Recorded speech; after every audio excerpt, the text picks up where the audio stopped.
Oi, gente, boa noite. Nós chegamos aqui hoje para o primeiro encontro com os curadores do Nove Solos. O Nove Solos é um projeto aprovado pelo Funcultura, tem um incentivo do Funcultura, Fundarp, Secretaria do Governo do Estado. E hoje o encontro é com o Gabriel Bogossian, e aí ele vai falar sobre uma breve história do isolamento social em imagens.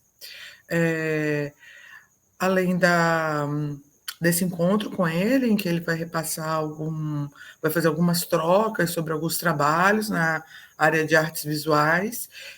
Quem tiver dúvidas sobre a convocatória que a gente lançou, vocês podem mandar perguntas que no final dessa live a gente vai respondê-las, certo? Então eu vou passar a palavra para Gabriel, que pode explicar um pouquinho o que é o projeto e vai começar o encontro. Oi, Gabriel, tudo bom? Oi, gente, boa noite. Obrigado, Clarice, Obrigada. pela apresentação, pelo convite. Obrigado quem estiver online pela presença. É, eu vou fazer uma apresentação um pouco panorâmica de alguns assuntos que eu, Lia e Cuquinha, os curadores do projeto, pensamos, e com Clarice, né? Enfim, vou fazer um panorama das questões que atravessaram as nossas conversas, que estavam presentes nas nossas conversas, ao longo da elaboração do projeto, tentando trazer essas reflexões e tentar trazer esse mapeamento para debates mais atuais, no sentido de estimular a imaginação, né? Um pouco primeiro, na verdade, refrescar a memória do qual era o contexto da pandemia e o que estava em jogo quando a gente pensou essa proposta do Nove Solos. E, por outro lado, também, então, estimular quem tiver interesse em se inscrever, ou, enfim, saber um pouco mais, pensar um pouco mais sobre essa proposta do Nove Solos, estimular a reflexão nesse sentido, de fazer uma ponte entre o que havia no tempo da pandemia, né, digamos assim, e o que há hoje em termos de debate público, ou, enfim, discussão no espaço público.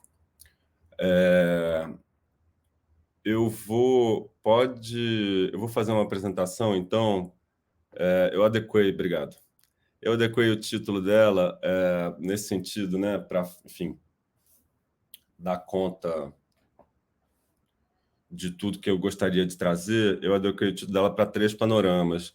Eu acho que talvez valha um pouco a pena, antes de começar a falar um pouco mais do projeto Nove Solos, fazer uma introdução mais ampla.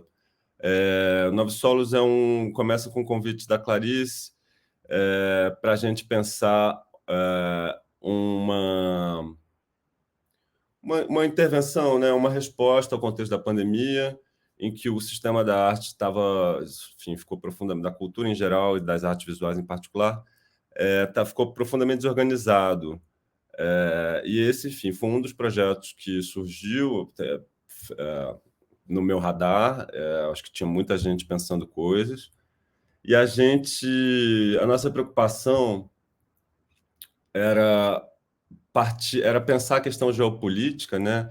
Ou melhor, pensar a questão política que o Brasil vivia na situação de isolamento geopolítico que o governo da época tinha colocado a gente. Perdão.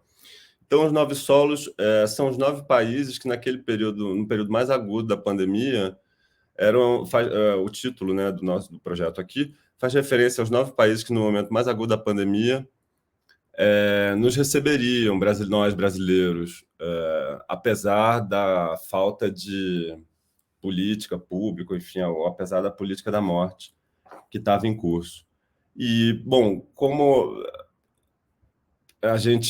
o projeto veio a público somente agora, a gente achou que seria interessante manter essa proposta original de pensar a nossa situação geopolítica tendo o momento da pandemia como referência, como perspectiva. A nossa situação geopolítica, nós do Brasil, né? Tendo o momento da pandemia ou seja, como ponto de partida. E aí, então, o título do projeto Nove Solos se manteve, porque então a gente desejava preservar o partido curatorial, né, essa ideia inicial, e propor esse partido curatorial para agora, enfim, num momento de geopolítica profundamente diferente, mas que, ao mesmo tempo, ou seja, no sentido da política externa, né, do Brasil, a gente está numa situação bastante diferente, mas que, ao mesmo tempo, é uma situação que convive, no sentido da política interna, com a situação menos diferente do que a gente gostaria, talvez, né? A gente ainda está um pouco refém, enfim, a política atual um pouco ainda refém de velhos personagens, de personagens que estavam muito atuantes nesse nosso passado recente. Então, a proposta do projeto é um pouco essa, um pouco desafiar, ou convidar, ou, enfim, estimular os artistas pernambucanos ou baseados no Estado a essa reflexão que tome a forma de um vídeo sobre esse período e sobre essa experiência de isolamento. A gente toma, então, a situação de isolamento como disparador desse convite para que, né, a comunidade artística, então, se sentir convidada, proponha formas, fabulações para um futuro comum. E é um pouco, então, nesse sentido que eu faço essa apresentação hoje. Vou trazer um grande panorama de debates que estavam em curso durante o período da pandemia. Depois eu vou trazer um curto panorama histórico sobre de onde vêm essas questões, né? Ou assim, um pouco da teoria dessas questões que estavam em debate na época da pandemia, no período da pandemia. E aí depois eu fazer um panorama meio breve também de questões mais atuais que representam um pouco o desdobramento que eu entendo que podem ser entendidas como o desdobramento desses debates que o campo da arte desenvolveu no período da pandemia. Então, se eu estiver falando rápido demais, alguém me avisa, por favor. Vamos. 3 panoramas pós-pandêmicos, né? Pós-pandêmicos são panoramas que eu faço, que a gente faz agora. Então, como eu falei, o primeiro panorama, algumas experiências pandêmicas. Na verdade, são várias notícias, eu reuni várias notícias que atravessaram, né, a nossa rede, circularam aí pelas newsletters das artes, enfim. Essa primeira imagem, então, como imagem inaugural dessa situação pandêmica, é a imagem de um NFT, Every Days, the First 5,000 Days. Na verdade, eu botei um zero a mais aí, os primeiros 5.000 dias, não 50. Ou seja, o título diz todos os dias, os primeiros 5.000 dias. É uma colagem digital que esse artista norte-americano Beeple vendeu por um preço recorde de quase 70 milhões de dólares. Essa pessoa, esse artista, se tornou o terceiro artista mais caro vivo, sendo ele uma figura que nunca tinha vendido uma obra impressa por mais de 100 dólares. Para dar uma referência de outra dos companheiros de lista, quem são os outros 2 artistas mais caros vivos. Um deles é o Jeff Koons e o outro é o David Hockney, que são figuras com trajetórias de muitas décadas e, enfim, uma importância na cena da arte ocidental, ao menos, bastante destacada. Então, essa notícia saiu no Guardian e na Folha de São Paulo quase exatamente um ano depois do começo oficial da pandemia, né, da OMS decretar o começo da pandemia mundial. E é um pouco sintomático do que foi acontecendo depois, porque conforme a cena artística ficou um pouco paralisada, e o mercado, por consequência, também, rapidamente houve essa expansão em direção ao mercado digital, que, enfim, estava muito verde na época, continua bastante verde, mas que explodiu. E aí houve essa série de notícias, um pouco querendo explicar o que são os NFTs, que tipo de produção circula, enfim. Eu trouxe aqui algumas referências de notícias. Essa segunda da direita aqui, o meme da garota em frente ao incêndio vendido por 2,5 milhões de reais. Para quem não se lembra, o meme é essa famosa imagem da garota em frente ao incêndio. É a pessoa que de máscara é ela hoje. Em 2021 ela estava com 21 anos, ela deve estar com 23. E ela foi a detentora, ela resultou, ela acabou sendo a detentora dos direitos do NFT. Não sei exatamente como isso chegou a ela, né, que não foi a pessoa fotógrafa. Enfim, um pouco esse panorama. O mercado, então, foi se desdobrando e ocupando os espaços em que era possível ocupar. E os artistas, um pouco em resposta, um pouco tensionando essa situação, foram propondo desafios ou, enfim, novos arranjos em relação a essa expansão do mercado. E aí uma outra notícia de julho de 2021 que eu achei interessante destacar, essa eu trouxe a tela bastante grande, foi desse coletivo que queimou uma obra do Pablo Picasso, ou supostamente uma obra do Pablo Picasso, para vender a imagem digital dela como NFT. Então, diz a notícia, o projeto Picasso Queimado, idealizado pelo grupo Fractal Studios, queimou o Fumeur 5, o Fumante 5, uma gravura de 64. E aí eles...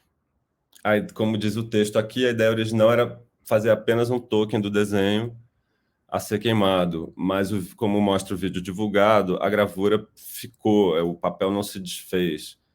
Então eles fizeram 2 tokens. Eu trouxe, não sei se a gente vai conseguir assistir. Vou mostrar um pouco dessa obra.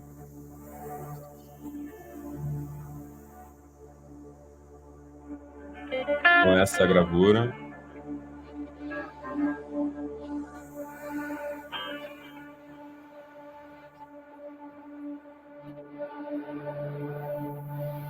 E o método, tipo, a maneira como eles queimam é interessante. O cenário. Deixa eu passar um pouco para frente, senão.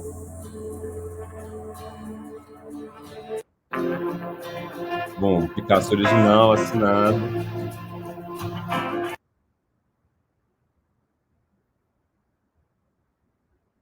Então eles apoiam nessa lareira. Aí tiram a moldura, tal, passo a passo, fixam, metem a mão na gravura.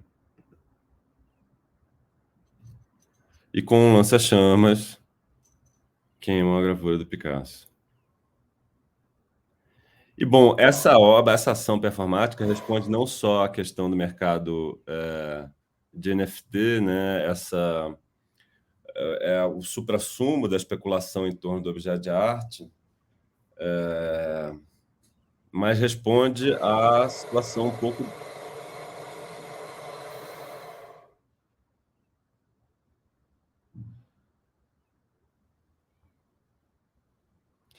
O cenário, enfim, o que eu ia dizer é que o cenário é um pouco compatível com o que a gente vivia em termos físicos, de ter um espaço completamente aberto e as pessoas todas mascaradas, vários índices da nossa situação pandêmica, e assim se foi o Picasso. Bom, esses caras conseguiram vender a obra, venderam os 2 tokens. Não. E como é que... Pronto. E, bom, as notícias, então, seguiam a todo vapor. Isso aqui, um ano depois da pandemia, ainda uma matéria do UOL explicando a criptoarte, porque, enfim, naquele momento, então, explodia. É uma matéria bastante didática. Eu reuni todas essas informações, uma coisa importante e interessante de falar, eu reuni todos esses PDFs em uma pasta. Eu vou torná-la pública, eu vou compartilhar ela aqui no final da apresentação, porque quem quiser depois acessar esse material, enfim, pode ler com cuidado todas essas informações. Tem não só o material, eu incluí na pasta não só as notícias que eu estou referindo aqui, mas também material paralelo, alguns artigos, capítulo de livro, enfim, que vão tratar aqui das questões que eu vou rapidamente passar. Então, é isso. Criptoarte, NFT, ou em algum momento, em abril de 2021, o Facebook comprou a GIF, a maior biblioteca de GIFs do mundo, e por conta disso se tornou alvo de uma investigação contra a formação de monopólio, por conta da publicidade que os GIFs mobilizam e o controle dos dados dos usuários dos GIFs. Então, se alguém não estiver conseguindo ler aqui, os analistas do mercado dizem que a venda da GIF foi por cerca de 400 milhões de dólares. E, enfim, o mercado, conforme a nossa sensibilidade era capturada pela situação pandêmica, né? A gente já vinha de um aprendizado com a máquina de várias décadas, na intimidade dos nossos celulares. Na pandemia, como a gente lembra, como todo mundo lembra, a situação se deformou, né? Virou uma deformidade que respondia àquela situação. E aí, o que eu acho interessante pensar aqui, eu trago o Bifo Berardi porque ele propõe, diante dessa onipresença maquínica, ele propõe uma interpretação política, que me lembrou um texto que está nessa pasta aqui de referência, que me lembrou um texto do Luiz Camilo Osório, um curador e professor do Rio de Janeiro, que ele falou o quanto no período da pandemia a gente foi obrigado a cuidar da nossa ferida ciborguiana. O Osório faz uma referência à ferida narcísica do Freud, para falar de uma ferida ciborguiana, que é esse machucado que a gente nunca cuidou de fato. Enfim, machucado é uma forma metafórica de dizer, né? Uma imagem, mas essa ranhura ciborguiana, eu acho que a gente tem, ou muito mais do que uma ranhura, eu acho que a gente tem, de alguma maneira, um imaginário desde que o cinema se tornou uma fonte de referências, de imagens para a nossa imaginação, a gente tem já um imaginário meio ciborgue. Eu tenho para mim que é mais, tenho cá para mim que é mais fácil lembrar da imagem do Pablo Escobar interpretado pelo Wagner Moura do que o Pablo Escobar de verdade, o histórico. E nesse sentido a gente tem essa questão ciborguiana que nunca foi tratada. E o Luiz Camilo Osório, então, refletindo um pouco, até brevemente, sobre sobre a dificuldade de trabalho durante a pandemia, fala isso. E então, essa leitura do Bifo me lembrou também uma outra figura, uma outra curadora, uma norte-americana, que é a curadora de arte digital do Whitney Museum, comentando numa entrevista o quanto ela percebeu que a situação da pandemia mudou a correlação de forças entre o virtual e o real, né? E aí, então, nesse sentido, foi interessante notar durante os anos, principalmente o ano e meio, os 2 primeiros anos, até, digamos, março do ano passado, o quanto algumas figuras se dispuseram, então, a dar um zoom out, interpretar as coisas em termos políticos, ou, né, no sentido do Luiz Camilo um pouco psicanalíticos, e interpretar essa situação de desafio, né, que a pandemia trouxe. E aí, ao lado o que o Berardi fala aqui nessa entrevista é que os transhumanos desumanos são os tecnototalitários, as pessoas, né, os grupos políticos que se apoiam demasiadamente na técnica para a solução da nossa vida.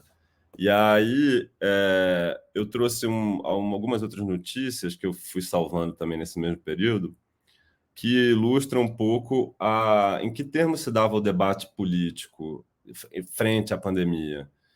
E aí, bom, um dos termos, essa notícia ainda de agosto de 2020, ou seja, primeiros meses ainda, mas que já noticiava os bilionários se preparando para o fim dos tempos. E esse é um debate absolutamente atual, porque ele remete um pouco, o Bifo Berardi também faz lembrar um pouco isso, as discussões que o Latour propõe, o Bruno Latour, aquele pensador francês que morreu recentemente, propõe quando ele vai pensar a presença de Gaia na política contemporânea, ou seja, como a crise climática, as consequências da crise ambiental, melhor dizendo, vão aos poucos interferindo ou se tornando tema da nossa política, né, das nossas decisões políticas. E enquanto o Berardi fala de tecnototalitários versus humanos, o Latour fala de humanos versus terrenos ou terranos, dependendo da tradução. Enfim, de todo modo, independente dos termos, são interpretações que dão a entender que falam de uma disputa, né, em curso, a partir que se dá, ou a partir ou atravessada por questões ambientais e sanitárias, consequentemente. E aí, enfim, um pouco mais do mercado do cenário da arte, aí eu trouxe um breve panorama institucional, mais notícias, muitas notícias da Folha de São Paulo. O acesso ao Google Arts and Culture dobrou, um texto de uma jornalista da Folha provocando as instituições a sair, né, dessa situação de paralisia e só propor projetos que fossem como PowerPoint na tela, que é um pouco o que eu estou fazendo. Um texto muito interessante que está na pasta também, junto de todos os outros. Aliás, na verdade, nessa página, nesse slide aqui, são dois textos muito bons. Textos de opinião. Um da Gisele Beigelman, que foi uma figura, pelo menos aqui em São Paulo, super articuladora de iniciativas durante a pandemia. E o primeiro parágrafo é muito bom dela aqui. O coronavírus ressuscitou a internet dos anos 1990. Entre videochamadas, lives e visitas virtuais, descobrimos o que já sabíamos. Viver no universo paralelo é muito chato. O homem é um animal político. Seu lugar é a polis, a cidade, a rua, não atrás da tela.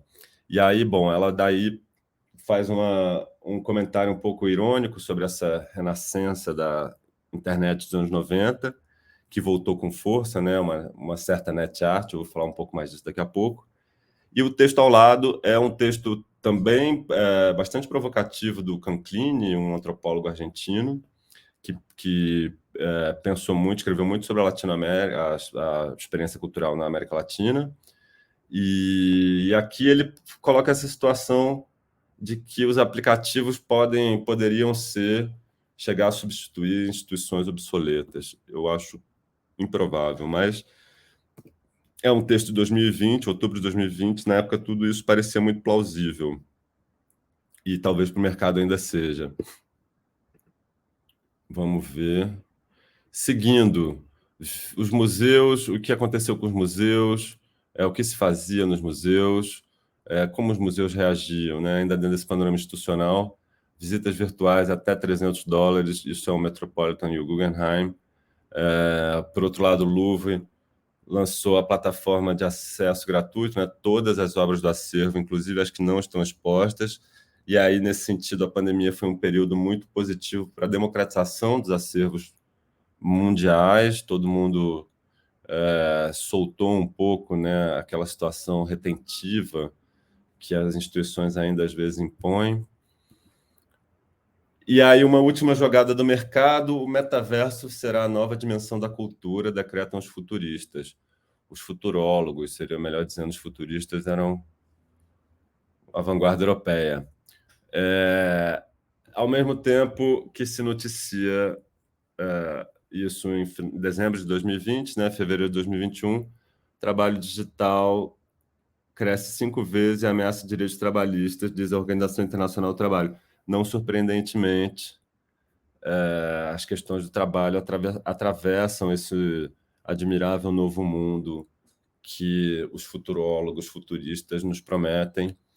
E é um admirável novo mundo no qual a precursora vai ser a querida Marina Abramovic, com seus hologramas e suas performances eternas. O metaverso habitado pela Marina, pelas performances da Marina. E aí, então, retomando aqui uma questão mais panorâmica, brevemente, mencionar a experiência de outras instituições ou de como o sistema da arte, de uma maneira mais ampla, reagiu à situação pandêmica. Bom, tudo ficou online, inclusive o Jeu de Paume criou no que eu acho uma iniciativa muito precária, essa conta de Instagram. Talvez a Lia vá falar isso, de iniciativa desse tipo melhores na fala dela, mas uma iniciativa muito precária para trabalhos comissionados para o Instagram. Por outro lado, as festas que aconteceram online me pareceram trazer soluções muito mais originais e produtivas. Eu trouxe aqui um fragmento de uma newsletter da Versa, uma festa organizada por artistas aqui em São Paulo, que teve uma intensíssima programação online. Aqui dá para ver que teve 3 dias, né? Dá para ver 3 dias só, mas as pessoas que organizam a festa investiram na continuidade desse diálogo. E, finalmente, Curating on the Web, né? Curando na web, um curso realizado em junho de 2020, já se beneficiando, ou enfim, já oferecendo um serviço de curadoria para a internet.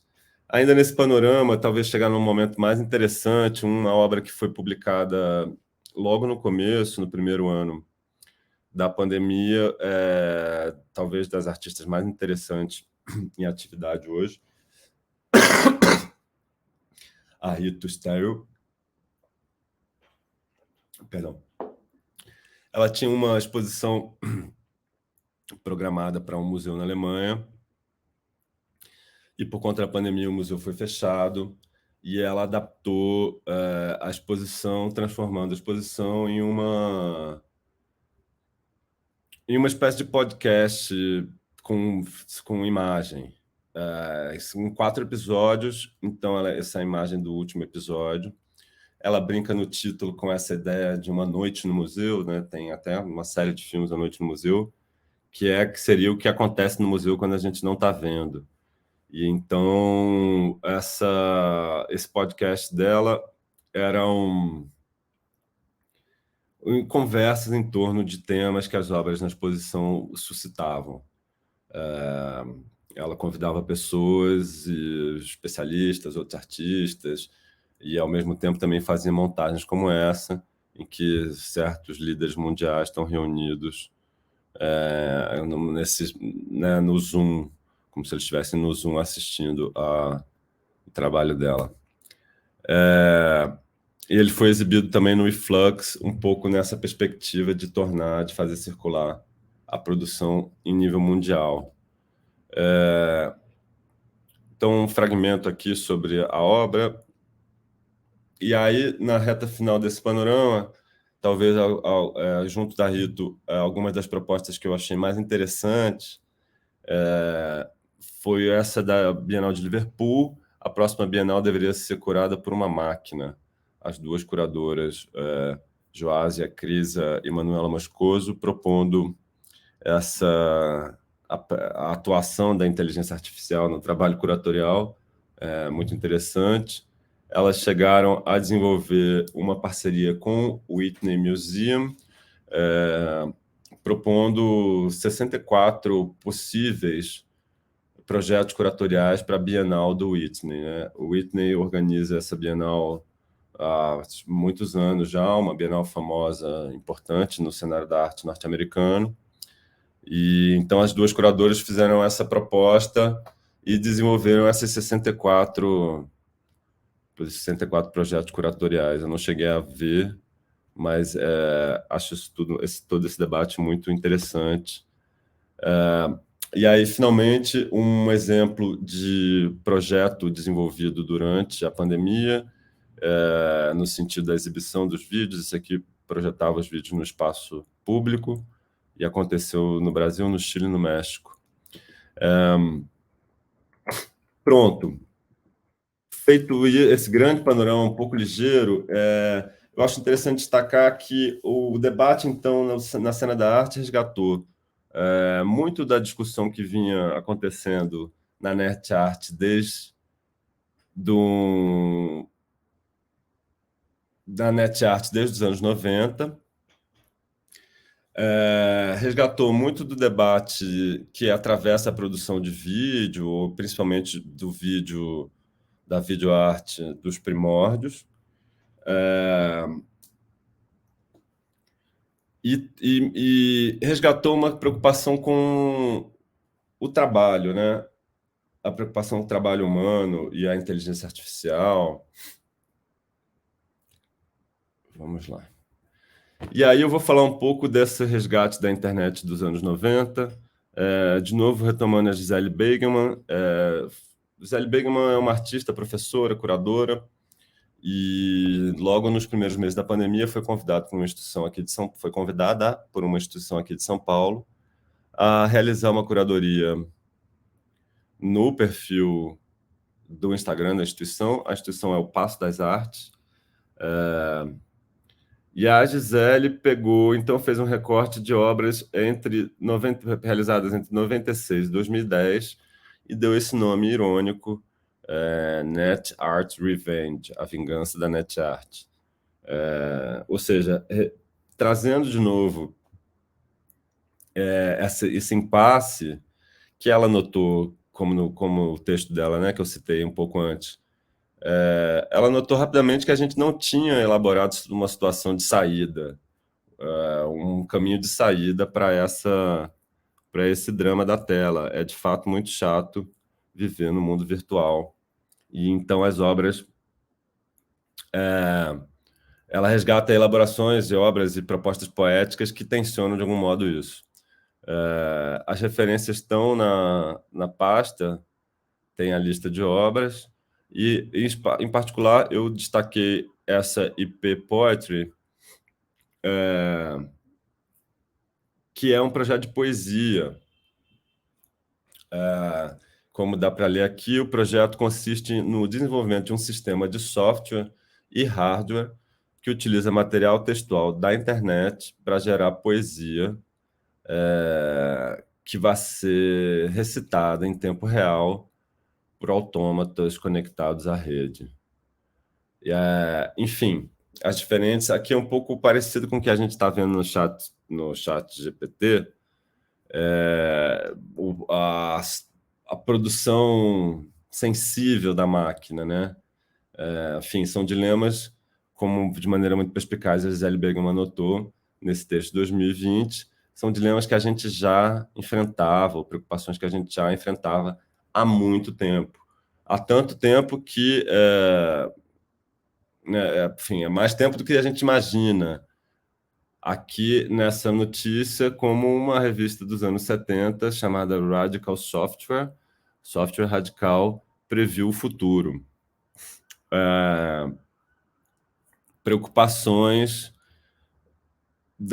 de produção cultural, ou seja, o que é o futuro que a revista prevê? Preocupações sobre a produção cultural no isolamento. Aí, um pouco como... Ainda nesse panorama histórico, né, um outro traço que eu acho interessante destacar é que essa internet dos primórdios tinha uma promessa libertária e mística. No sentido libertário, ela tinha um design muito básico e prometia disponibilizar informações, se tornar um lugar democrático e horizontal de troca de informações. No sentido místico, ela permitiu atualizar um certo imaginário dos anos 60, com mais técnica material para produzir as imagens que expressariam, que formalizariam esse repertório imaginário. E aí, então, eu trouxe como simples referência a obra de um artista brasileiro que morou a vida inteira entre a Europa e os Estados Unidos. Ele chama Benny Tchaikovsky. Tem uma obra que deve muito ao 2001 do Stanley Kubrick, em particular esse vídeo.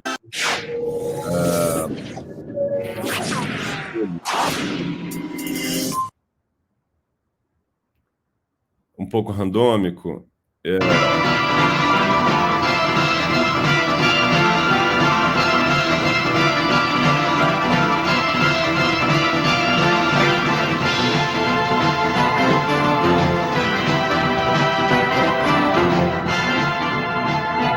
tem uma ambição mística de estabelecer uma narrativa cósmica sobre o humano,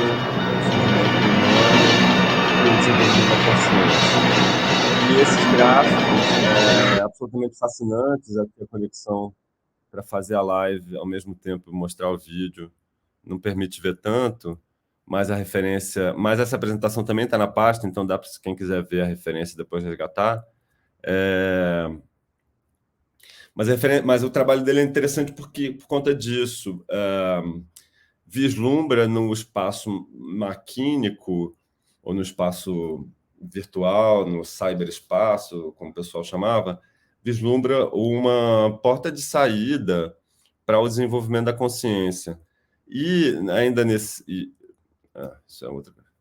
E ao mesmo tempo, ao longo dos anos 90, acho que entre os anos 80 e os anos 90, essa net art e esse vídeo, que estavam muito próximos, debaixo de um guarda-chuva chamado Novas Mídias, bebia muito de outras disciplinas artísticas, como a poesia, a arquitetura.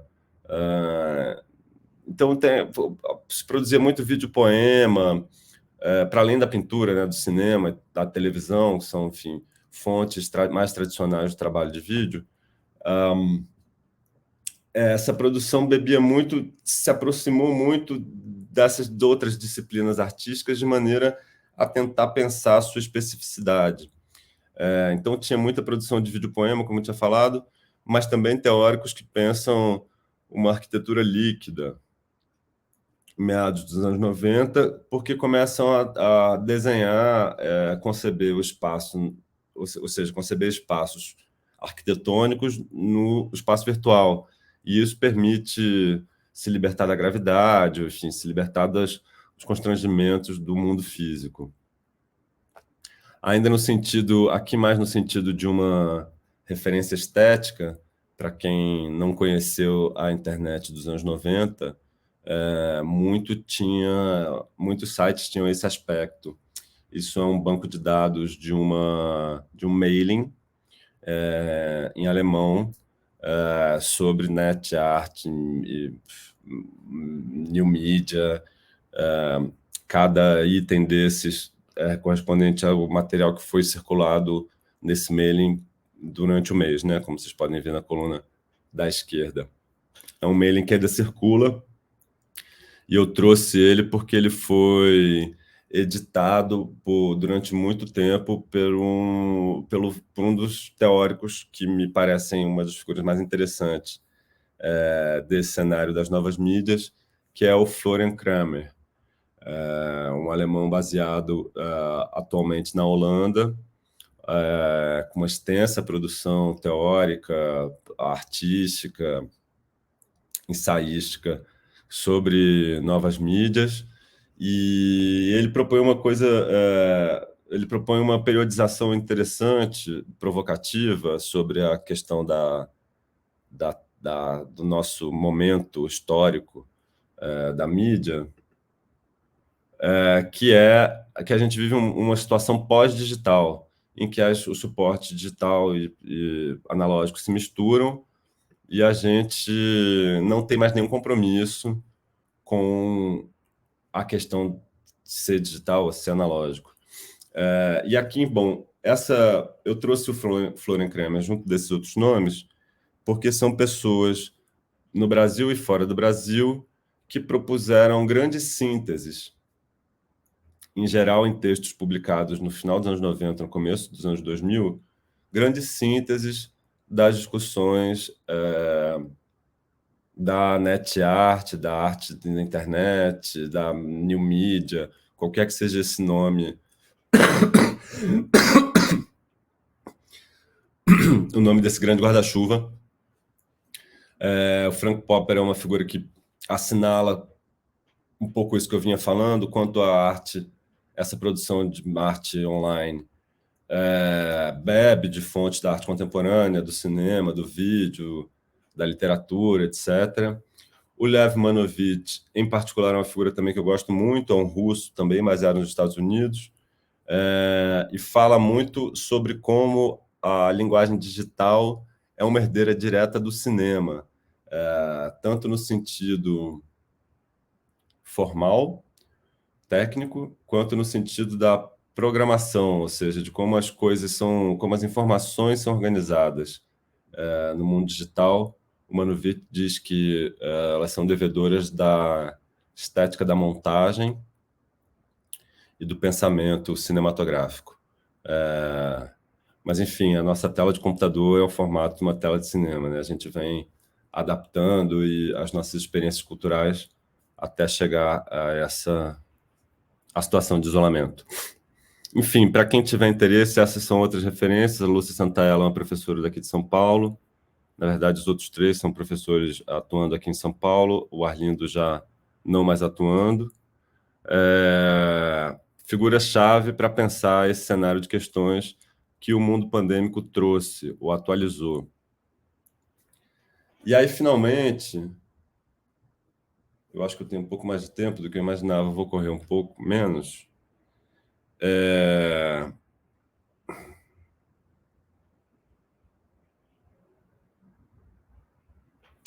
Finalmente,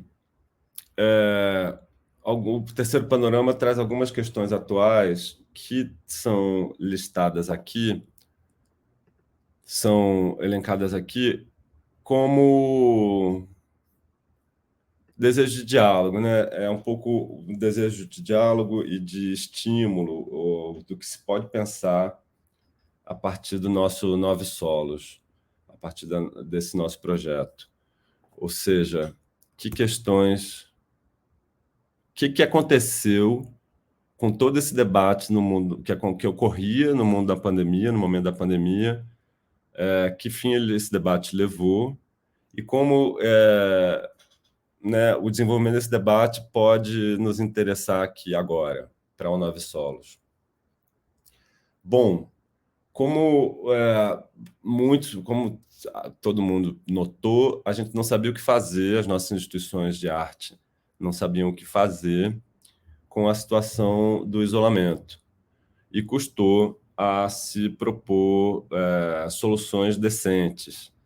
Eu trouxe aqui algumas, cada uma com a sua particularidade, nem todas impecáveis, mas que respondiam aos desafios propostos ali na pandemia. Primeiro, é o Museu Sem Paredes, que é uma divisão do Museu de Arte do Espírito Santo, curado por uma figura, um jovem curador interessantíssimo, teórico, professor, Gabriel Menotti, que reúne desde documentação de exposições que já aconteceram, as exposições pensadas para o museu digital, as exposições, a material do acervo, material de comunicação, enfim, reúne uma diversidade significativa de recursos online para botar em circulação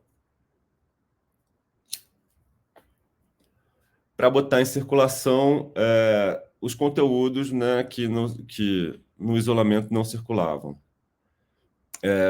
Vale super a pena navegar no projeto Museu Sem Paredes. O partido curatorial desse projeto é muito interessante, combina uma reflexão sobre o papel político e social do museu também, uma reflexão de inspiração Foucaultiana. E o link está aqui em cima, nesse Museu Sem Paredes. Esse material está na pasta, para quem quiser navegar depois. O Área é o segundo projeto que eu trago aqui em destaque. Ele não começou na pandemia, mas ele na pandemia ficou evidente o quanto a coisa era bem pensada e oportuna.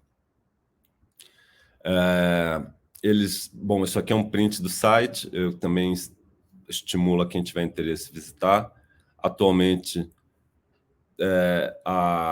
o Área está com uma obra da Ana Maria Montenegro, a obra já, enfim, a 41ª edição do projeto.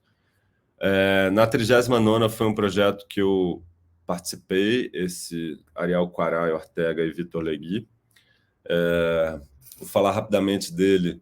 Projeto desenvolvido durante a pandemia, que buscava tensionar nossa sensibilidade demasiadamente condicionada pela Netflix, ou seja, uma sensibilidade on demand, que responde ou se estimula sob demanda. Bom, Ariel Ortega é um realizador guarani, Vitor Legui é um artista de São Paulo, e eu convidei os dois a trabalhar juntos, desenvolvendo uma série de vídeos a partir de um texto ficcional que eu escrevi, que é o diário de um explorador, etnógrafo e fotógrafo, que teria desaparecido, um personagem fictício, que teria desaparecido no mundo guarani no começo do século XX, entre a Argentina, o Paraguai e o Brasil, que é a região onde o Ariel mora. E eles realizaram, então, 27 vídeos que a gente pôs num site próprio e depois hospedou aqui no Área, né? Associou ao site do Área. Então, o Área propõe obras especificamente para o ambiente online, como o Museu Sem Paredes. Eu acho que isso que é interessante destacar, o desejo de pensar a particularidade do meio e solucionar as limitações com recursos disponíveis. Não são recursos infinitos, não é uma verba infinita, mas com recursos disponíveis para nós, usuários médios. Achei que valia destacar também o Vídeo Brasil Online.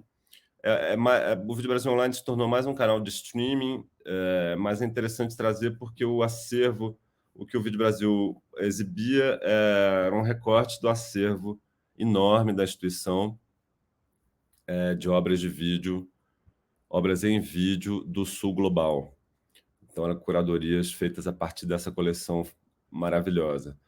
E aqui, o quarto exemplo, muito original, muito estimulante, um pouco irmão da Área, mais antigo, no entanto, é o Homeostasis Lab, que, como a própria definição deles que eu colei aí, é uma plataforma virtual que se dedica à pesquisa, catalogação e exibição de arte digital e que funciona desde 2013. O site deles, então, reúne, como o site da Área e o site do Museu Sem Paredes, reúne a documentação dessa produção. Experiências internacionais do mesmo tipo, que dão um pouco desse panorama da memória online, ou da memória da experiência online, ou do problema da sensibilidade online, ou, como dizia o Luiz Camilo Osório, da ferida ciborguiana. Enfim, um desses projetos é o Rizome, ou seja, Rizoma, que funciona desde 96, preservando, comissionando, publicando conteúdo pensado, conteúdo artístico no sentido mais amplo, pensado para a internet. Aqui uma iniciativa institucional, como a gente estava.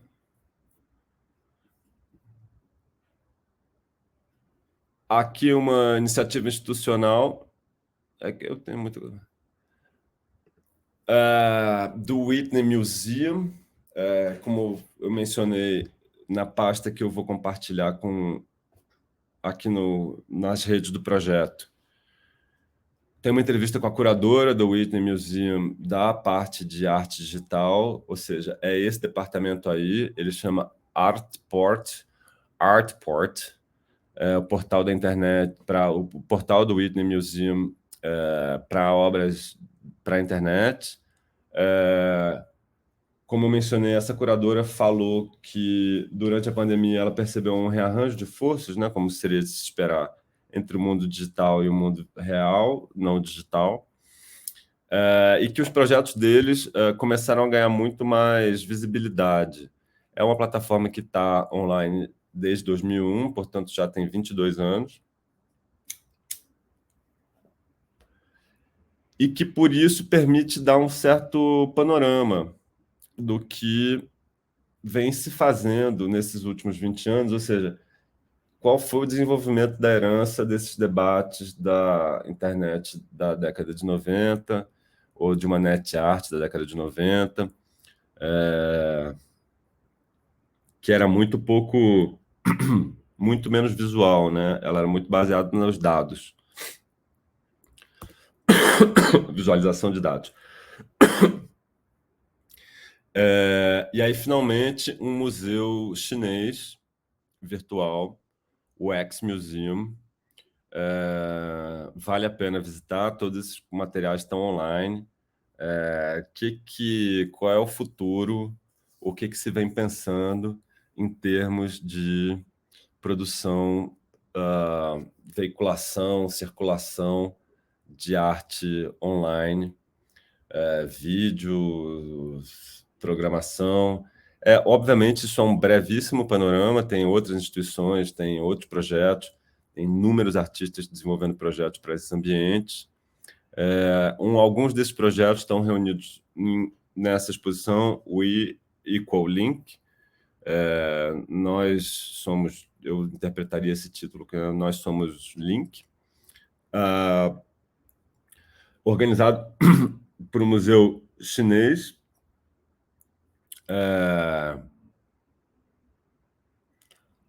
por um conjunto, na verdade, organizado por um museu chinês, em parceria com o museu coreano, o museu Rhizome de Nova York. Essa exposição está online ainda também, está acessível aqui no link. São obras para a internet, são vídeos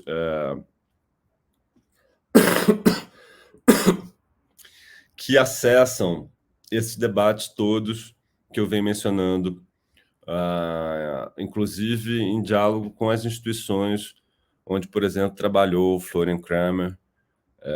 Tem um instituto, parceiro dessa exposição chinesa, é um instituto para Unstable Media, em Roterdã, que é um instituto também em atividade desde os anos 90, em que se pensa esse debate da arte digital e da arte remota. E, bom, em torno da arte digital, uma obra do Rafael Rosendahl, um contrato, uma obra que é um contrato em que ele vende os sites dele, as obras, cada obra tem um site próprio, ele faz um site próprio para cada obra e ele vai vendendo os sites, como os domínios, como obra de arte. Ou seja, é uma obra já antiga, agora eu não me lembro exatamente a data, mas o problema é o mesmo procedimento do NFT, né? Você vende essencialmente um contrato, um documento, um atestado de autenticidade, em última análise, que lembra uma obra do, enfim, problema antiquíssimo, lembra uma obra do Yves Klein, que ele vende, me esqueci agora o nome, mas um espaço místico, metafísico, mental, ou seja, um espaço que não existe fisicamente, né, um espaço virtual, e ele vende por ouro. A proposta da obra é que ela fosse vendida por ouro, e caso o comprador da obra decidisse queimar o certificado que ele recebesse, né, do Yves Klein, do artista, o Yves Klein, artista, jogaria metade do ouro no rio Sena, o rio que corta Paris. Enfim, são questões de virtualidade, mercado, que estão em pauta há já uns bons anos, e o mundo virtual só encontra novas maneiras de especular em torno delas. Aqui uma obra, enfim, outra experiência de artista, né? Agora uma experiência mais recente, realizada em 2020, do Thiago Martins de Mello, artista brasileiro, muito conhecido pela pintura, e fez essa exposição online. Hoje ela não está mais acessível, ela continua online, mas, como vocês podem ver, só acessível mediante senha. O Thiago vem sendo muito rápido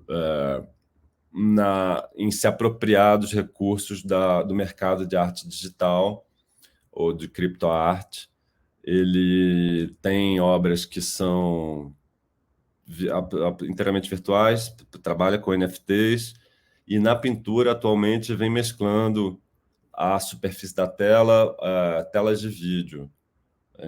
Solução formal ainda em processo, eu acho, mas ele respondeu por conta de estar atento a isso, ele respondeu muito rápido à questão da pandemia com essa proposta do Animal Crepuscular, ou seja, de uma exposição online. Aqui eu trouxe como mais uma referência dessas poéticas online, ou dessas poéticas da inteligência artificial, ou da visualização de data, da visualização de dados, e do NFT, e essa obsessão com a questão tecnológica que a pandemia acentuou, mas que a ideologia forjada na Califórnia pelas grandes empresas, pelo Vale do Silício, já vem instigando. Eu trouxe a obra desse artista, Jesus Moratiel. É muito interessante, que é uma produção inteiramente digital. As obras são aplicativos ou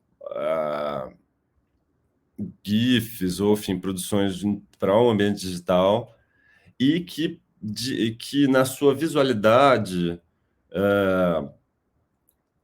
incorporam os dilemas ou os problemas, enfim, do mundo digital. Aqui ele define esse trabalho dele como metabolizando uma certa perversão informativa, uma perversão do excesso de informação, e que na pandemia era aquela situação de o rolamento infinito, né, que em inglês o pessoal chamava de doom scrolling, que é ficar rolando, vendo notícias de desastre, quantas pessoas tinham morrido, e as postagens, e meu Deus, isso não acabava nunca.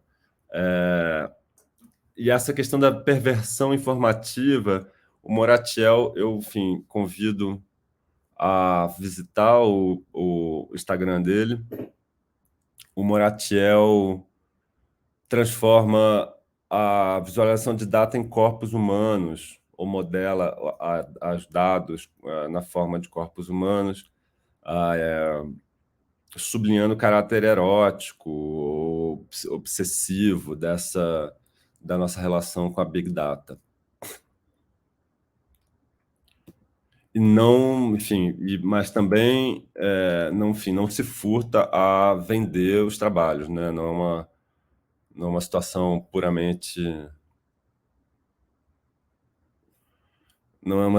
puramente alheia ao mercado.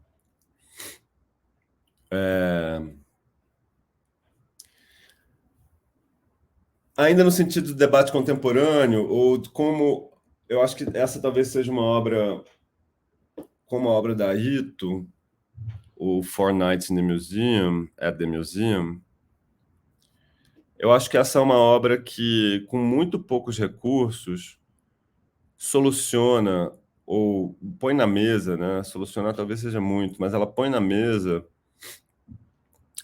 questões relacionadas à imagem digital, à imagem contemporânea, à imagem da contemporaneidade, à imagem da guerra, e como a imagem da violência, de uma maneira geral, meio pornograficamente, de uma certa forma um pouco pornográfica, nos estimula.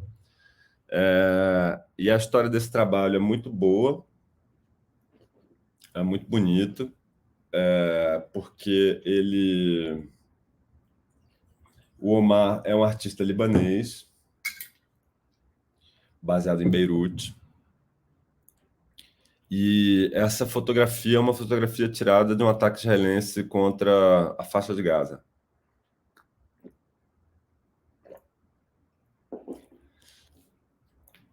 E ele vê essa imagem e fica um pouco chocado, porque a fotografia é muito bem tirada.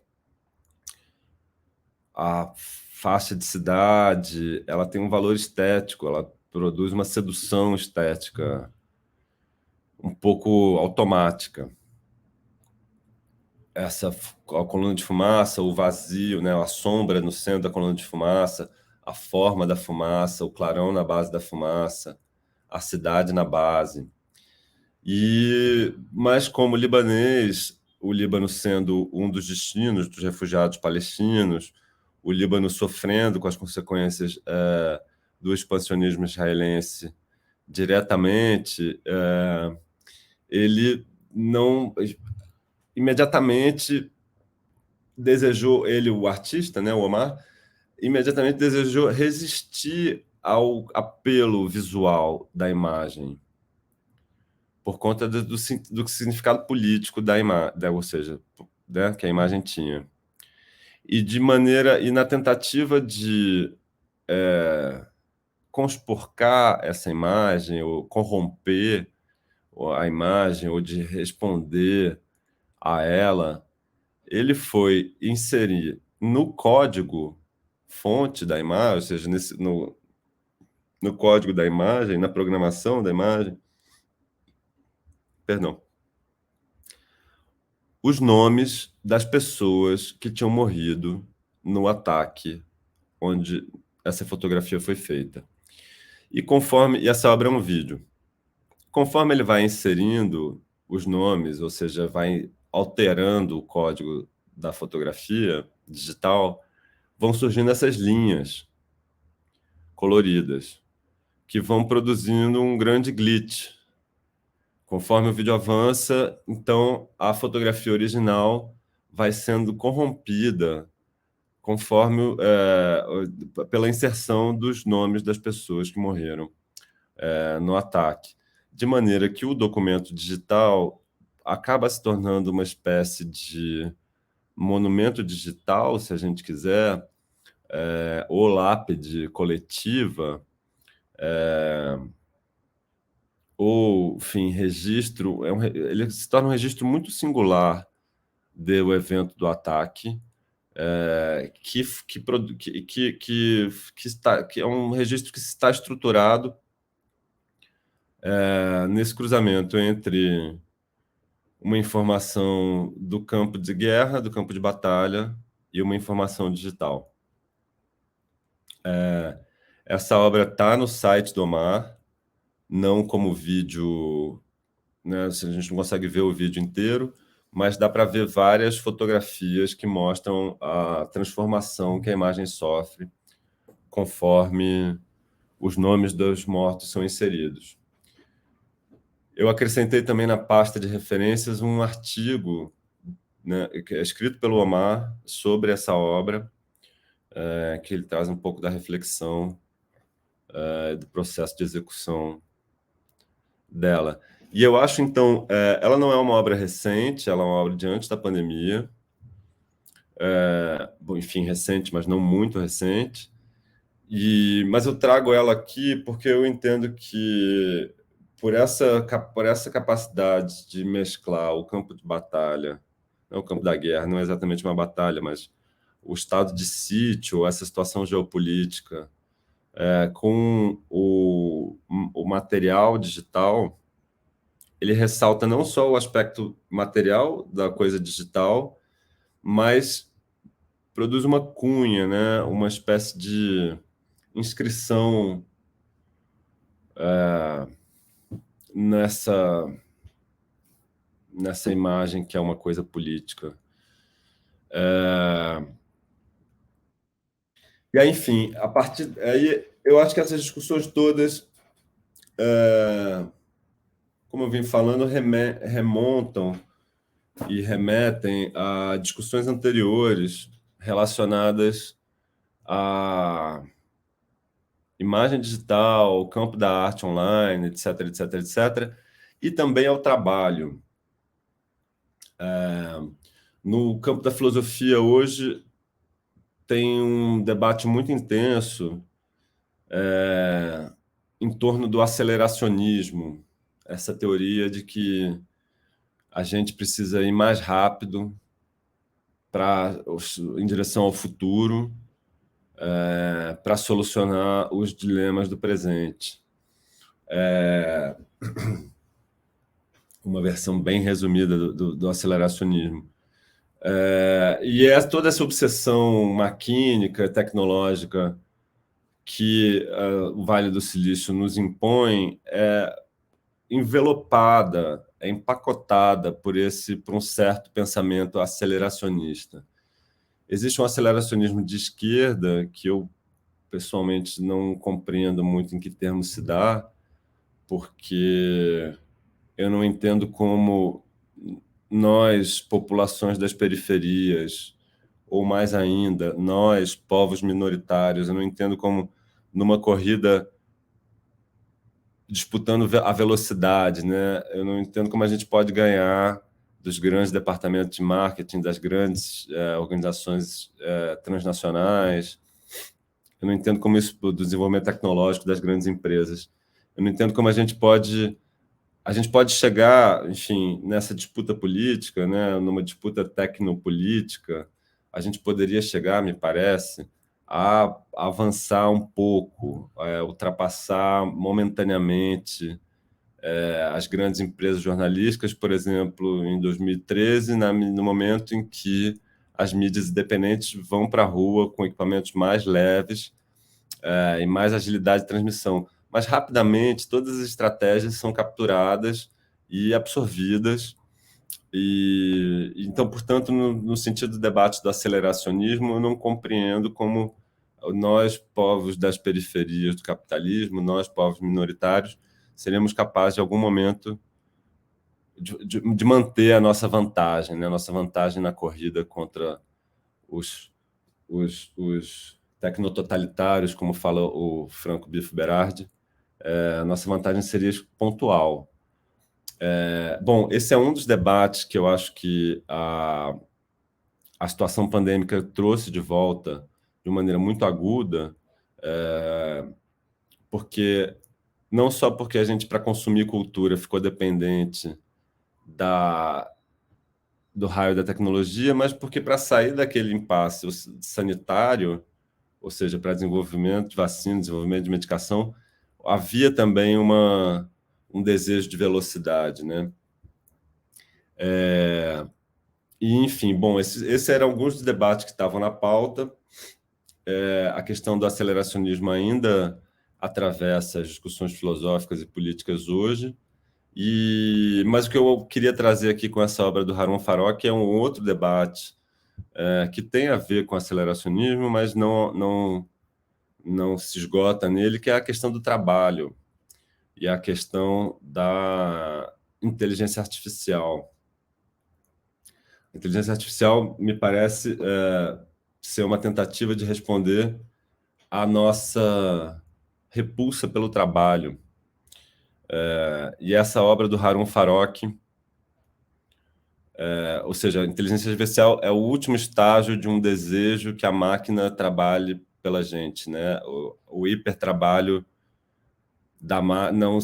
não vai, em termos marxistas, o hipertrabalho não vai ser mais não seria mais dentro dessa utopia Android, ou futurista, não seria mais o hipertrabalho humano da pessoa explorada, do trabalhador explorado, mas seria o hipertrabalho maquínico. A inteligência artificial me parece, então, ser o último estágio dessa utopia anti-trabalho, e o Harun Farokh, nessa obra, Trabalhadores saindo da fábrica, debate o medo do trabalho, ou a recusa, ou a repulsa ao trabalho. E faz, ao mesmo tempo, uma arqueologia da imagem do trabalho, enfim, portanto, também aborda os apagamentos da imagem do trabalho, os apagamentos da imagem do trabalhador, de modo muito inteligente.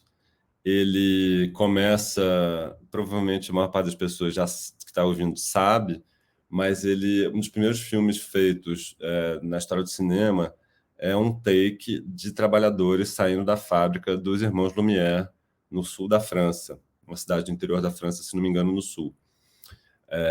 Se não me engano, é em Lyon. E esse é um filme curto, tal, relativamente famoso, e o Harun Farokh, que é esse artista alemão, então pega vários takes de várias épocas, de vários países, faz uma pesquisa de arquivo maravilhosa, de trabalhadores saindo da fábrica. E esse vídeo está inteiro disponível no Vimeo. Eu teria posto ele aqui, estaria rodando ele para vocês, mas o Google Docs não me permite linkar o Vimeo na apresentação. Em off, sobre essas imagens dos trabalhadores e trabalhadoras saindo das várias fábricas em vários lugares do mundo, em várias épocas, a narradora reflete sobre o gesto de sair da fábrica e o gesto do trabalho e a situação do trabalho, como os trabalhadores saem correndo, como se houvesse uma força impelindo eles para fora, como se eles já soubessem que passaram tempo demais ali, como se eles tivessem com uma urgência de se livrar daquela situação. E é interessante pensar essas imagens da perspectiva contemporânea e da perspectiva de um trabalho de arte, ou de um trabalho, não um trabalho de arte, mas um trabalho muito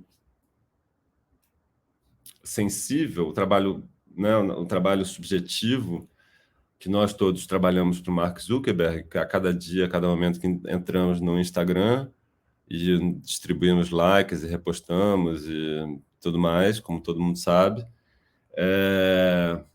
Esse trabalho diluído, né? Esse trabalho imperceptível, ou seja, uma situação de trabalho ininterrupto. O Jonathan Crary tem um livro famoso em que fala dessa situação de trabalho ininterrupto e de uma situação de não descanso. E em torno de todos esses assuntos, a Rito, novamente, essa artista alemã que eu citei no começo, Rito Stereo, que é uma herdeira do Harun Farokh, tem um texto que fala do museu como fábrica. E ela fala do museu como lugar diferente Bom, que o museu contemporâneo, em muitos casos, é herdeiro de edifícios que foram fábricas. Ela, enfim, de maneira perspicaz, parte disso. E fala do trabalho ininterrupto e dessa relação do museu como lugar de produção de imaginários políticos que vão ser, de alguma maneira, tomados como referências sociais, né? O museu é um lugar onde são forjados códigos de distinção que depois vão ser adotados e difundidos mais amplamente para além do circuito da arte. Bom, é um texto incrível. Ele, infelizmente, está em inglês, mas está lá na pasta também.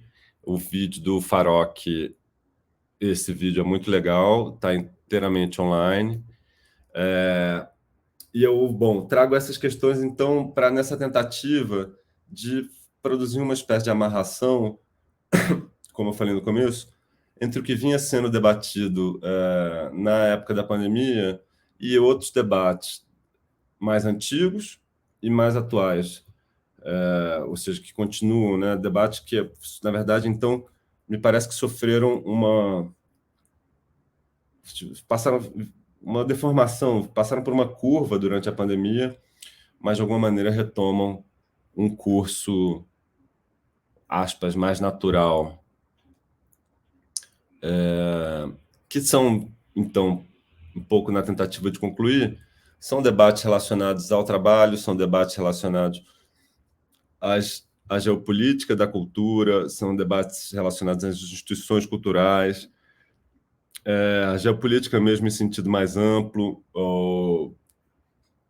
ao desenvolvimento do capitalismo na periferia, nas periferias do mundo. Como última cartela aqui, eu trouxe uma notícia relacionada a um dos nossos 9 países, Nauru, né? Um dos países que receberia os brasileiros na época da pandemia era Nauru, e Nauru tá, essa notícia é do ano retrasado, mas Nauru estava na época tentando entrar com receber uma autorização para iniciar mineração em águas profundas, ou seja, mineração no leito marinho. A ideia era fazer uma parceria com uma empresa canadense e extrair metais que são utilizados na produção de bateria para carro, para todos os nossos equipamentos, computador, telefone, tudo isso, tudo que precisa de bateria. Bom, todo o debate, todas as questões ecopolíticas em torno dessa autorização, a evidente destruição que vai produzir, por um lado, a evidente destruição que isso vai produzir, contra o interesse econômico e o lobby do interesse econômico, todo, enfim, mais uma vez, né, uma atualização de uma velha disputa. No sentido do isolamento, é interessante notar que esse é o mesmo país que vai desaparecer se o mar subir demais. Perdão, eu falei no sentido do isolamento, querendo dizer no sentido da geopolítica. E no sentido da geopolítica também, eu acho interessante propor como encerramento, então, pensar como o isolamento se dá contemporaneamente. Ou seja, poderia ter trazido aqui mais algumas cartelas. Como é que povos, que populações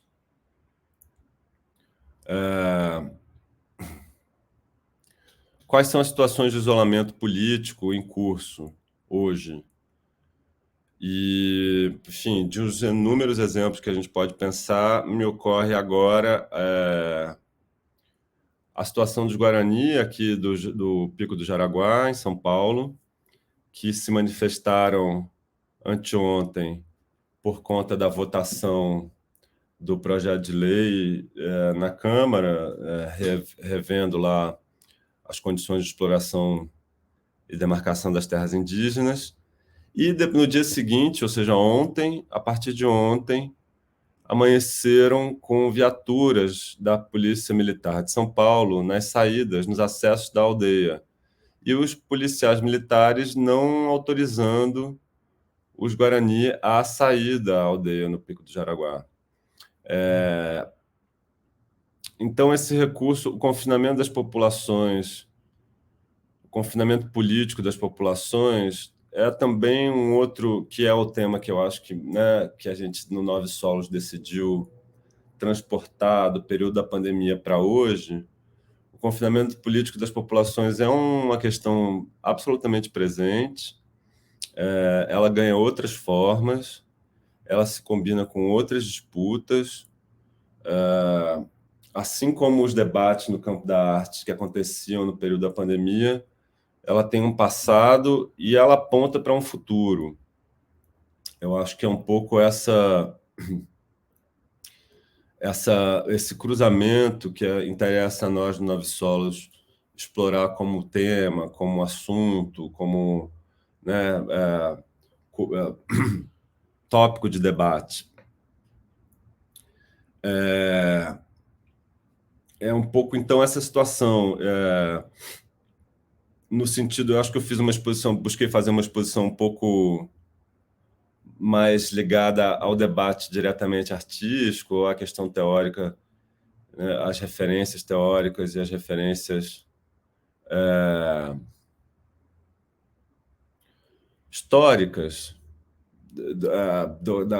institucionais, do que a gente vivia na pandemia, mas elas naturalmente têm essa dimensão também política, que, assim como os debates teóricos, continua se desdobrando e nos afligindo enquanto sujeitos políticos, né? Nos estimulando enquanto sujeitos políticos a, a nos colocarmos, né? A respondermos, enfim, fazermos política. Então, para encerrar, eu vou mencionar mais uma vez o Bruno Latour. Ele diz que a gente, diante da irrupção de Gaia, a gente não pode mais confiar nos estados nacionais, né, a Organização das Nações em estados, porque os estados estão capturados pelos interesses do mercado. E a gente mesmo, nós, os povos minoritários, teremos que fazer a nossa própria política, nos responsabilizar pelos acertos diplomáticos, ele diz, que vão garantir o nosso futuro, né? Que vão constituir o nosso futuro político. Desistir de fazer isso é desistir da política, enfim. E aí isso ele diz que a gente não... Melhor não. Enfim, é isso. Eu encerro aqui, a gente vai abrir para uma rodada de perguntas. Clarice vai estar aqui voltando e vou ficar aqui também online para quem tiver alguma questão, a gente vai esclarecer tudo. Você está sem áudio. Arrasou, obrigado, intérprete. Você Muito obrigada, viu? Eu adorei a aula, adorei também, curti muito. Gente, a primeira pergunta, vocês têm alguma pergunta? Quem está assistindo aqui com a gente, vocês têm algo que queiram colocar para a gente? A gente está aqui no chat prestando atenção aqui. Vamos ver, Gabriel, se alguém vai perguntar alguma coisa.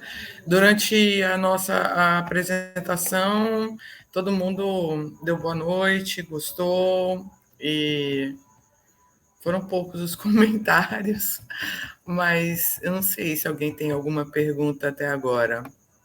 Aqui a Maia diz que não tem pergunta por enquanto. A gente podia, talvez, falar das questões que já surgiram, né? Olha, Clarice Dutra. Obrigada, Gabriel. Uma dúvida: onde vão disponibilizar o link com as referências e os arquivos? Vai sair no perfil, a Maia vai decidir isso, a gente vai publicar o link provavelmente no perfil do Nove Solos. Sim, mas o link mas ela está perguntando sobre os arquivos, porque assim, a gente vai publicar o link da aula, né? Mas a pasta com os arquivos, eu acho que a pergunta é essa. Ainda não sei onde vai estar disponível, mas a gente pode botar no link da bio. Sim, acho que no link da bio. A gente, para isso, a solução é fácil, mas a gente vai divulgar onde vai estar o link, com certeza. Tem bastante coisa de referência. E talvez no futuro, se Lia e Lorival decidirem também disponibilizar algum material, ele pode estar junto. Sim, a gente pode ir disponibilizando no link da bio. Acho que a gente já pode botar essa semana. Não é? Alguém mais tem pergunta? Ela agradeceu a tua resposta, teu retorno. Alguém mais tem pergunta? Acho que não. Será que... Se alguém tem alguma pergunta a respeito da convocatória em específica?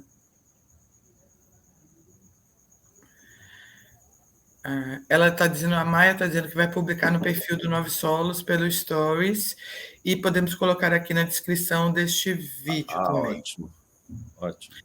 Luiz Marcelo Gomes Barbosa está dizendo que tudo essa aula. Então... Que massa. Será que a gente ainda não recebeu perguntas a respeito, não no perfil? Eu tinha entendido. Sobre a convocatória, então só vídeo. Pronto, uma pergunta. Sobre a convocatória, só vídeo. A gente vai receber propostas de obras em vídeo. Não precisa enviar a obra. O suporte final só pode ser vídeo certo? Isso pode ser um registro de uma obra com outra característica? Pode, se for uma performance filmada, uma peça de dança, pode. É interessante que alguma particularidade do vídeo esteja ali, mas não é obrigatório. Ingrid. Que é aquilo? Sobre o entrecruzar das linguagens, gostaria que falasse um pouco mais. Tem que ser vídeo, pode ser em qualquer linguagem, mas tem resto da pergunta, Maia? Ou esse mais é da própria pergunta? Mais é da própria pergunta. É porque tudo pode ser acabado em vídeo, né? Pode ser um videoclipe e aí é um pouco música, um pouco vídeo. Pode ser um curta-metragem narrativo, pode ser um curta-metragem feito a partir de imagens estáticas, pode ser uma obra registrando uma performance num fundo infinito, ou uma animação. Uma poesia. Uma poesia visual. A gente pensou um pouco esse cruzamento de linguagem para não restringir as opções criativas, mas o produto final tem que ser um vídeo para ser possível, para que a gente consiga trabalhar depois a exposição simultânea em Recife e em Genebra.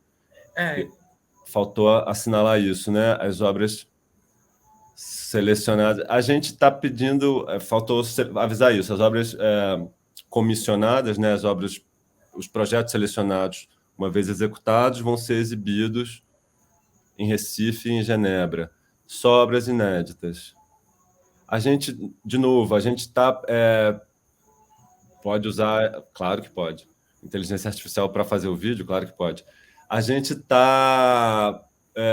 não precisa mandar a obra, a gente está querendo projetos de obra.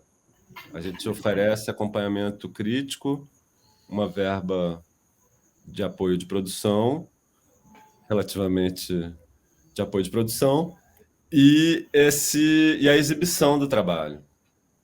Então, a gente está aberto para receber projetos de obras, não precisam ser obras, não obras executadas, não obras acabadas.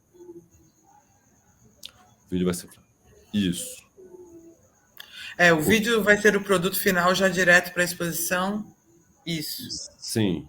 O vídeo vai ser o produto final já direto para a exposição e a gente conta com um diálogo com os artistas para entender se existe alguma demanda específica de projeção, de exibição. A gente não tem tantas opções de recurso, ou seja, são vídeos monocanal, vídeos de uma única tela, isso é importante assinalar. E a gente vai contar com o diálogo com as pessoas selecionadas para entender se a projeção é de um jeito X, se é um jeito Y, enfim, dentro dos nossos recursos. E também outra coisa que eu acho que é importante é assinalar o tempo, né? Que a gente estabeleceu alguma coisa entre 1 minuto e 5 minutos, né? A gente está querendo alguma coisa mais ou menos com esse tempo. Sim. É porque isso, se forem, como são 9 obras no total, 9 obras de 5 minutos, a gente teria um screening, né, uma projeção de 45, mas seria uma longa exposição já. Mais pergunta, gente? Mas essas foram ótimas, super. Foram ótimas já. Eu acho que super atacaram que a gente estava intuindo que. Ah. Ah, Bom, será que a gente encerra, Gabriel? uai, você que decide. É, a gente ainda tem aí uns 26 minutos, assim, não sei se a gente pode encerrar passando aquele vídeo do Ciborgue. Teve um Ah, vídeo que você colocou que eu acho que a gente podia terminar deixando ele aí rolar tá os bom. 26 minutos que faltam. Se alguém tem mais perguntas, gente, ó, a exibição será na rua ou no espaço interno? Será na rua. A princípio será na rua, gente. Agora pode ser que aconteça de depois ser apresentado no espaço interno. A princípio, a nossa proposta é apresentar no Marco Zero, aqui no Recife, e apresentar numa praça, que é uma praça central de Genebra. Mas a gente está conversando com outras, como se diz, Parceiros sobre outras possíveis. possibilidades, mas a gente não pode ainda falar nada. Isso só são sonhos e possibilidades. Então, a princípio, são em 2 lugares externos. Ó, essa pergunta é importante. Quanto tempo para desenvolver a obra entre o recebendo o recurso e a entrega do produto final? Pronto, a gente vai ter aproximadamente 3 meses para desenvolver a obra. Não vai ser, a gente não vai querer uma coisa assim, tem que ser amanhã. A gente tem os 3 meses. Sobre os recursos, a gente tem R$ 5.000 líquidos que a gente vai fazer esse pagamento em 2 parcelas, uma no início, assim que a proposta for selecionada, e outra posteriormente, dependendo do andamento da obra, mas também dependendo do Funcultura, porque o Nove Solos eu vou receber o valor, a gente vai receber o valor do incentivo em 3 parcelas. Então, na hora que nessa primeira parcela eu der 50% a todos os selecionados, eu estou na dependência da segunda parcela, que pelos cálculos e pela minha experiência como produtora executiva, é o tempo de todo mundo desenvolver ou estar no meio do desenvolvimento da obra. Aí, mas poderia ser uma obra em construção que já tem algum registro, Gabriel? Olha, sim. Sim, se uma obra em construção, eu estou presumindo que o estágio atual dela, depois de passar pela gente, vai ser uma nova etapa da obra. Então, acho que conta como inédita. Ou assim, alcança o ineditismo que a gente deseja que tenha, né? Vamos O lá. O diálogo em diálogo. relação aos outros países seria com o artista desse outro país? Não necessariamente. O diálogo com os outros países é absolutamente livre. A gente mencionou, decidiu manter a menção, a referência aos países como um estímulo, mas o diálogo pode existir diretamente, pode não existir, pode ser indireto. Se você tiver contato com algum artista de outro país, é realmente interessantíssimo para a gente, mas não é nada obrigatório, é absolutamente livre, ao contrário, é absolutamente livre. Gente, apesar da gente estar sendo incentivado pelo Fucultura, a gente não é o Fucultura, assim, no sentido de ter muitas regras, ou que a gente vai desclassificar uma proposta por essa ou essa razão. Não, não, não, não é assim que a gente está pensando essa convocatória. Então, as propostas são bem-vindas. É bom entender isso, as propostas são bem-vindas, né? Se estiver no Sim. escopo do que a gente está colocando aqui, elas são muito bem-vindas. Vocês estão livres. Isso, acho que reforçando um pouco isso que Clarice falou, né, todo mundo tem uma ampla experiência com com processo de seleção, ou como selecionadores ou como proponentes. A gente está querendo que as propostas venham e que as pessoas se arrisquem. Então, mais pergunta? Acho que foi. Então, a gente termina com o vídeo, gente? Esses últimos... A gente tem 20 minutos? E aí, 20. Gabriel? Pode ser, a gente pode. A Maia tá aqui lembrando para a gente falar onde está o prazo de inscrição, é até o dia. O prazo de inscrição. Maia, você quer passar esses recados, Maia? Que a gente acabou falando as perguntas. Ia ser Maia. Você Mas quer ou quer que a gente passe? Acho que ela quer que a gente passe. Bom, é o seguinte, gente, o prazo de inscrição para a convocatória é até dia 27 de junho, e a gente, na próxima quinta-feira, nesse mesmo horário, às 7 da noite, tem uma live também com a Lia Letícia, chamada Depois da Imagem. Então, Lia vai estar aqui. E depois, na outra quinta, a gente vai ter uma live com Lorival Cuquinha, que chama Tráficos, Tráfegos, Trânsitos, Tráfegos. É uma coisa assim. Thaís Arruda está dizendo que foi ótima. massa. Obrigado, Muito obrigada, gente. Eu agradeço demais todo mundo ter acompanhado aqui. Vai ficar gravado, vai ficar no YouTube. Acho que a gente vai divulgar no Instagram essa aula, que ela continua, permanece para quem quiser acompanhar. Ó, a Mandine está mandando parabéns pelo projeto. Ótimo. Obrigado, Mandine. Obrigada, Mandine.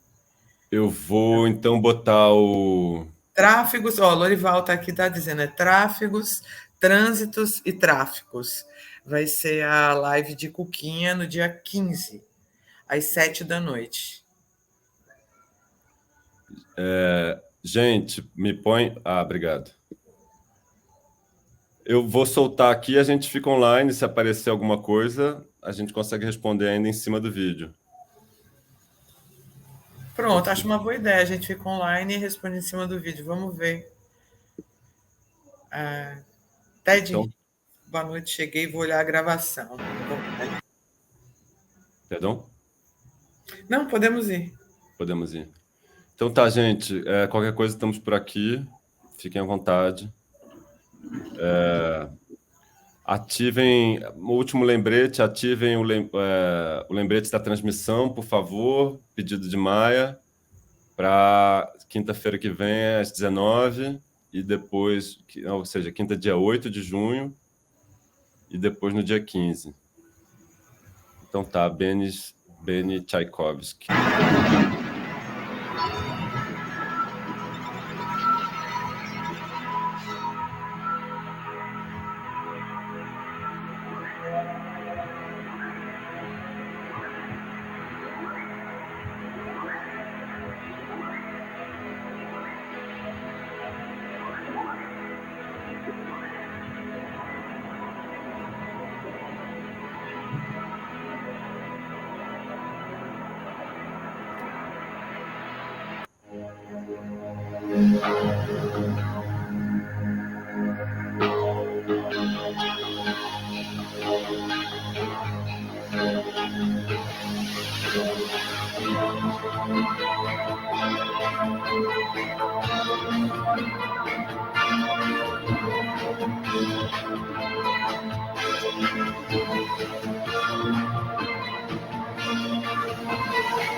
Ai, eu tô vendo aqui que eu recebi o recado de uma amiga.